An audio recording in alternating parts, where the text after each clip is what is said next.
What's up, team? Welcome back to Excellence in Motion. Doing monster walks has been one of the most common and best utilized warm-up routines for athletes looking to increase blood flow to the lower half and get their glutes and their hips warmed up for activity. So today I want to walk you through 27 different ways that you can improve on the monster walk, and it has to do with this little drill called the 27 squats drill.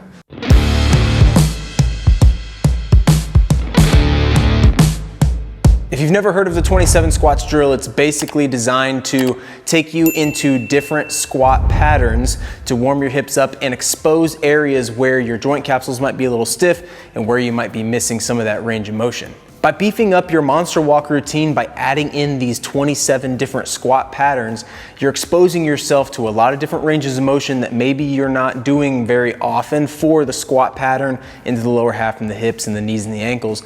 But you're also adding the resistance of the monster loop band to give yourself a little bit more input and rev up the type of warm-ups that you're doing before sport and exercise. The reason it's called the 27 squats drill is because we use various forms of foot positions and hip width positions and squat stances in order to achieve hitting some of these different corners. All of the different combinations of these movements put together adds up to a total of 27 squats. The goal of this video is to briefly walk you through some of these different variations and demonstrate what that looks like when you have a monster band attached so that you can go out and practice this as a warm-up drill or as something that you want to use to try to improve your range of motion for sports. As you can tell, I'm already standing here with a monster band wrapped around my knees. I really like to put these just above the knees to get the most torque as I can around through the hips.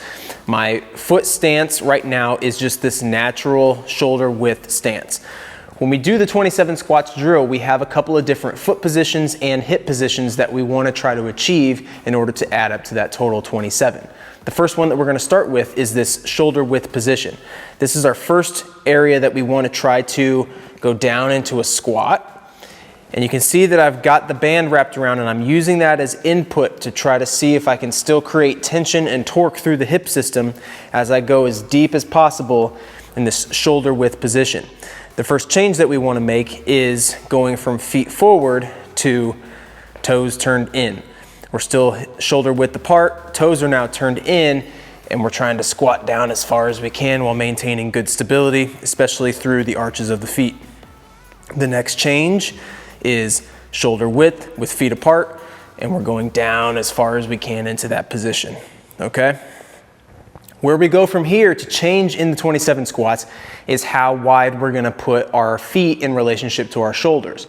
So the next little bit, we're going to put feet together and have a much narrower base where we will go through feet straight, toes turned in, and toes turned out. All right, and then from there, wide stance, feet straight, toes turned in, and toes turned out.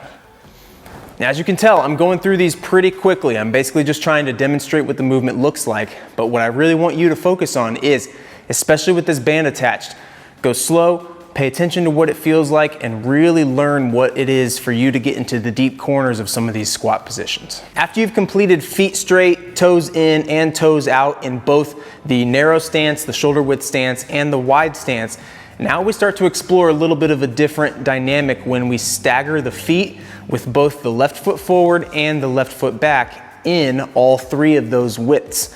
So let's go ahead and look at what it looks like to demonstrate left foot forward, shoulder width stance. We're gonna do squats with toes forward, toes in, and toes out, okay? Same deal with the staggered stance, but you're also going to try to do this with a much more narrow stance, and then again with a wide stance, both hitting straight in and out for the legs. And then you'll adjust and switch to right foot forward, in, straight, out for both shoulder width, narrow width, and wide width. Performing this drill with or without the monster band is definitely a great way for you to start to hit some of those corners of areas that you're not super confident in, but the monster band really highlights, can you maintain stability and can you create torque in a lot of these various positions that you may not access a ton during your sports and your activities, but are no less human nonetheless. We find ourselves in strange positions, whether it's rock climbing or jumping out of an airplane or doing a lot of the different crazy things that people do in life, and being able to have access to as many possible positions as possible is what's gonna put that huge buffer between injury and long-term health for you. So give this a shot, grab your monster band, go through the 27 squats, do a test, retest, see how your mobility has changed throughout, and then let me know how it goes in the comments below. I'd love to hear what your experience is with the 27 squats, especially as it relates to using the monster bands in a warm-up. As always, thank you guys for watching today's video. If you enjoy videos like these, please consider subscribing to the channel and hitting that like button just below today's video. It helps to push this content out to more people just like yourself. And until next time, I'll see you in next week's video. Bring it in.